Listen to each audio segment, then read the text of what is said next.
The Epistle of Paul the Apostle to the Ephesians. Ephesians 1. Paul, an apostle of Jesus Christ, by the will of God, to the saints which are at Ephesus, and to the faithful in Christ Jesus.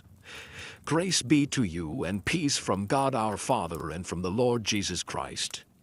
Blessed be the God and Father of our Lord Jesus Christ, who hath blessed us with all spiritual blessings in heavenly places in Christ, according as he hath chosen us in him before the foundation of the world, that we should be holy and without blame before him in love, having predestinated us unto the adoption of children by Jesus Christ to himself, according to the good pleasure of his will, to the praise of the glory of his grace, wherein he hath made us accepted in the Beloved, in whom we have redemption through his blood, the forgiveness of sins according to the riches of his grace, wherein he hath abounded toward us in all wisdom and prudence, having made known unto us the mystery of his will, according to his good pleasure which he hath purposed in himself, that in the dispensation of the fullness of times he might gather together in one all things in Christ, both which are in heaven and which are on earth, even in him, in whom also we have obtained an inheritance, being predestinated according to the purpose of him who worketh all things after the counsel of his own will, that we should be to the praise of his glory, who first trusted in Christ, in whom ye also trusted after that ye heard the word of truth, the gospel of your salvation, in whom also after that ye believed, ye were sealed with that Holy Spirit of promise, which is the earnest of our inheritance until the redemption of the purchased possession unto the praise of his glory.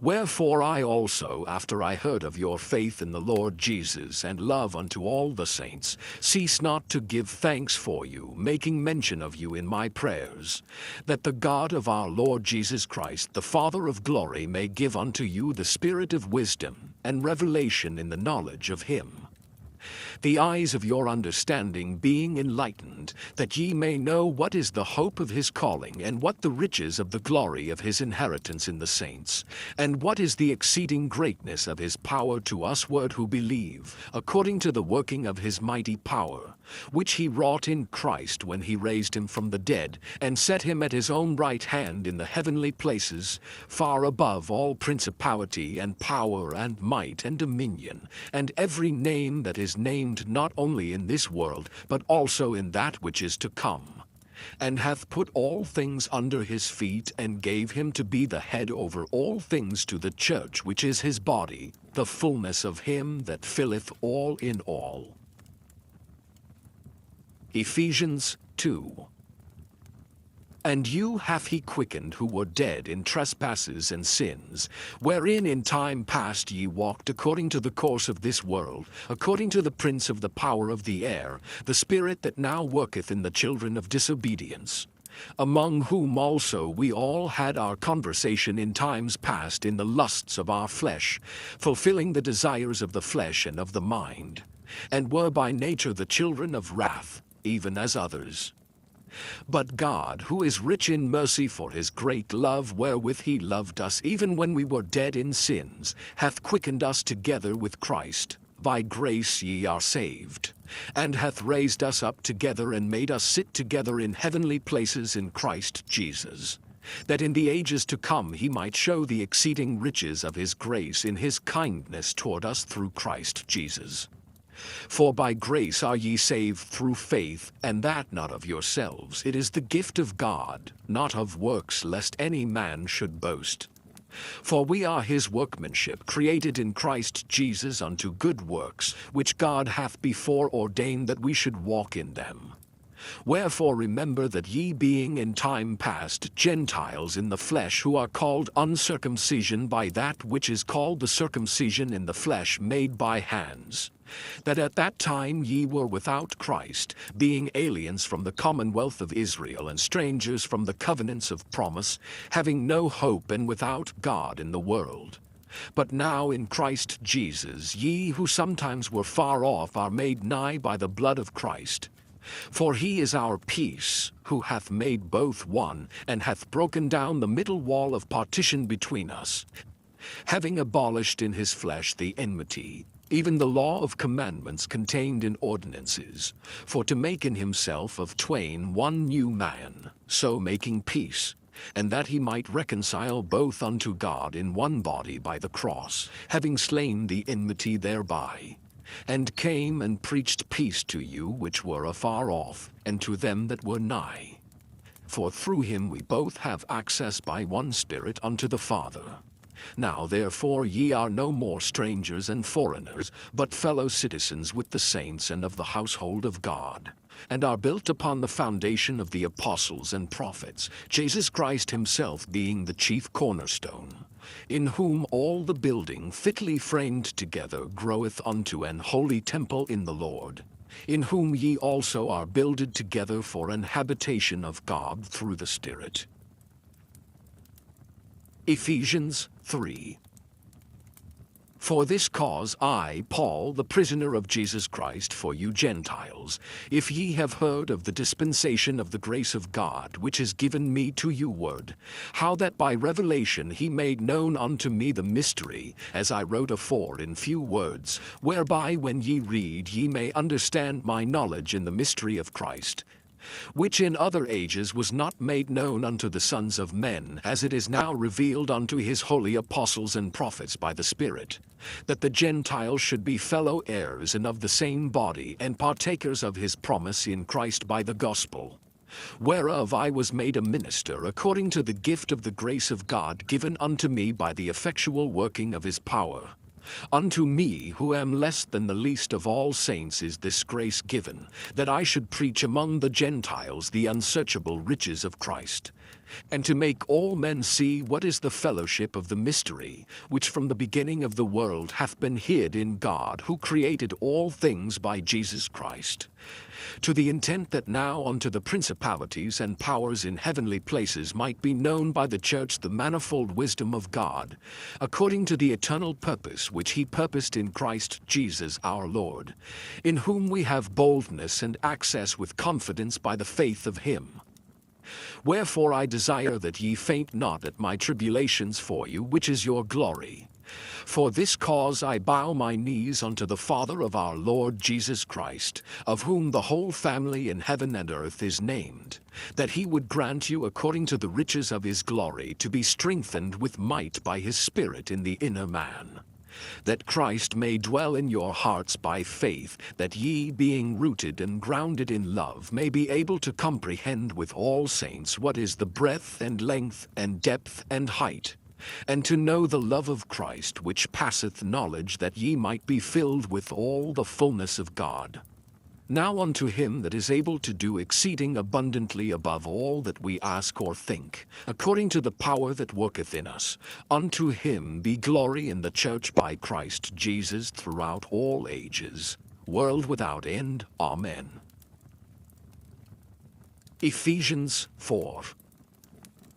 I therefore, the prisoner of the Lord, beseech you that ye walk worthy of the vocation wherewith ye are called, with all lowliness and meekness, with long-suffering, forbearing one another in love, endeavoring to keep the unity of the Spirit in the bond of peace.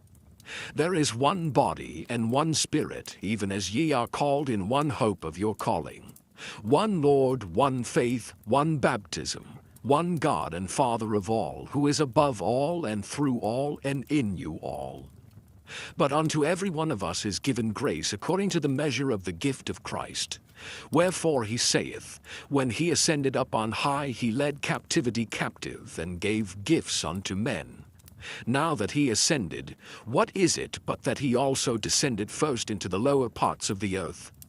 He that descended is the same also that ascended up far above all heavens, that he might fill all things. And he gave some apostles, and some prophets, and some evangelists, and some pastors and teachers, for the perfecting of the saints, for the work of the ministry, for the edifying of the body of Christ, till we all come in the unity of the faith and of the knowledge of the Son of God, unto a perfect man, unto the measure of the stature of the fullness of Christ, that we henceforth be no more children, tossed to and fro, and carried about with every wind of doctrine by the sleight of men and cunning craftiness, whereby they lie in wait to deceive. But speaking the truth in love, may grow up into him in all things, which is the head, even Christ, from whom the whole body fitly joined together and compacted by that which every joint supplieth, according to the effectual working in the measure of every part, maketh increase of the body unto the edifying of itself in love. This I say therefore, and testify in the Lord, that ye henceforth walk not as other Gentiles walk, in the vanity of their mind, having the understanding darkened, being alienated from the life of God through the ignorance that is in them, because of the blindness of their heart, who being past feeling have given themselves over unto lasciviousness, to work all uncleanness with greediness. But ye have not so learned Christ, if so be that ye have heard him and have been taught by him, as the truth is in Jesus, that ye put off concerning the former conversation the old man, which is corrupt according to the deceitful lusts, and be renewed in the spirit of your mind, and that ye put on the new man, which after God is created in righteousness and true holiness. Wherefore, putting away lying, speak every man truth with his neighbor, for we are members one of another. Be ye angry and sin not. Let not the sun go down upon your wrath. Neither give place to the devil. Let him that stole steal no more, but rather let him labor, working with his hands the thing which is good, that he may have to give to him that needeth. Let no corrupt communication proceed out of your mouth, but that which is good to the use of edifying, that it may minister grace unto the hearers. And grieve not the Holy Spirit of God, whereby ye are sealed unto the day of redemption. Let all bitterness and wrath and anger and clamor and evil speaking be put away from you with all malice. And be ye kind one to another, tender-hearted, forgiving one another, even as God for Christ's sake hath forgiven you. Ephesians 5. Be ye therefore followers of God as dear children, and walk in love, as Christ also hath loved us, and hath given himself for us an offering and a sacrifice to God for a sweet-smelling savour. But fornication and all uncleanness or covetousness, let it not be once named among you, as becometh saints, neither filthiness, nor foolish talking, nor jesting, which are not convenient, but rather giving of thanks. For this ye know, that no whoremonger, nor unclean person, nor covetous man, who is an idolater, hath any inheritance in the kingdom of Christ and of God. Let no man deceive you with vain words, for because of these things cometh the wrath of God upon the children of disobedience. Be not ye therefore partakers with them. For ye were sometimes darkness, but now are ye light in the Lord. Walk as children of light. For the fruit of the Spirit is in all goodness and righteousness and truth, proving what is acceptable unto the Lord. And have no fellowship with the unfruitful works of darkness, but rather reprove them.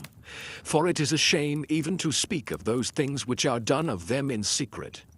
But all things that are reproved are made manifest by the light, for whatsoever doth make manifest is light.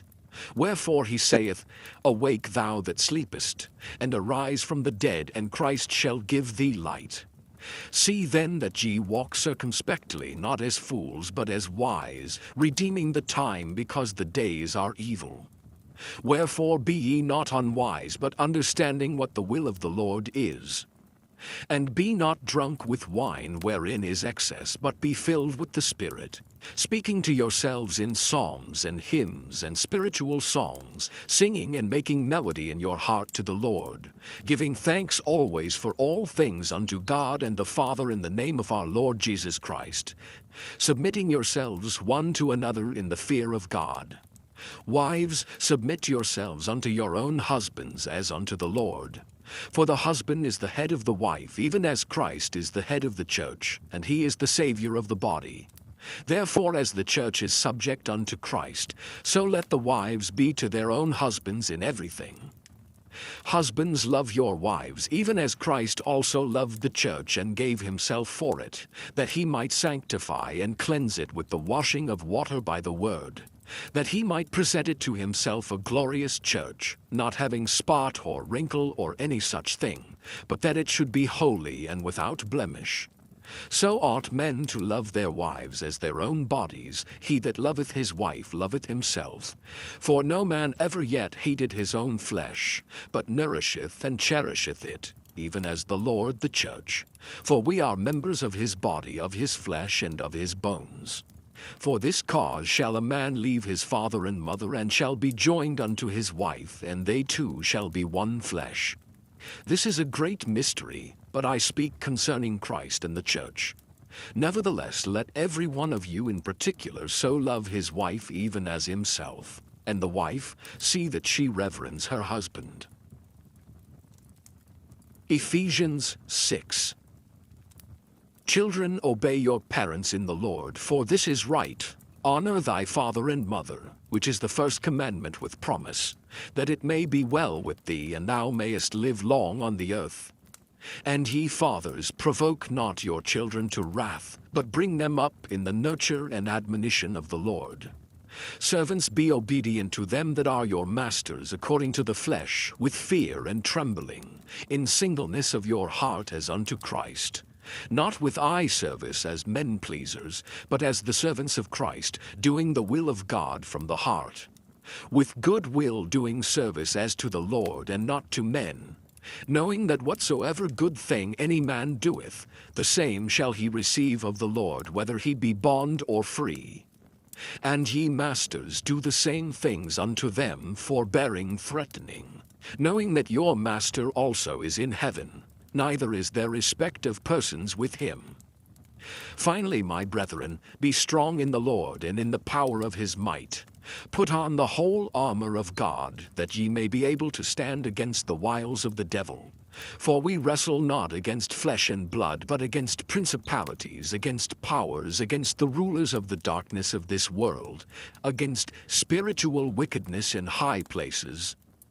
Wherefore take unto you the whole armor of God, that ye may be able to withstand in the evil day, and having done all, to stand. Stand therefore, having your loins girt about with truth, and having on the breastplate of righteousness, and your feet shod with the preparation of the gospel of peace. Above all, taking the shield of faith, wherewith ye shall be able to quench all the fiery darts of the wicked. And take the helmet of salvation and the sword of the Spirit, which is the word of God. Praying always with all prayer and supplication in the Spirit, and watching thereunto with all perseverance and supplication for all saints. And for me that utterance may be given unto me, that I may open my mouth boldly, to make known the mystery of the gospel, for which I am an ambassador in bonds, that therein I may speak boldly as I ought to speak. But that ye also may know my affairs and how I do, Tychicus, a beloved brother and faithful minister in the Lord, shall make known to you all things, whom I have sent unto you for the same purpose, that ye might know our affairs, and that he might comfort your hearts. Peace be to the brethren, and love with faith from God the Father and the Lord Jesus Christ. Grace be with all them that love our Lord Jesus Christ in sincerity. Amen. This letter is concluded.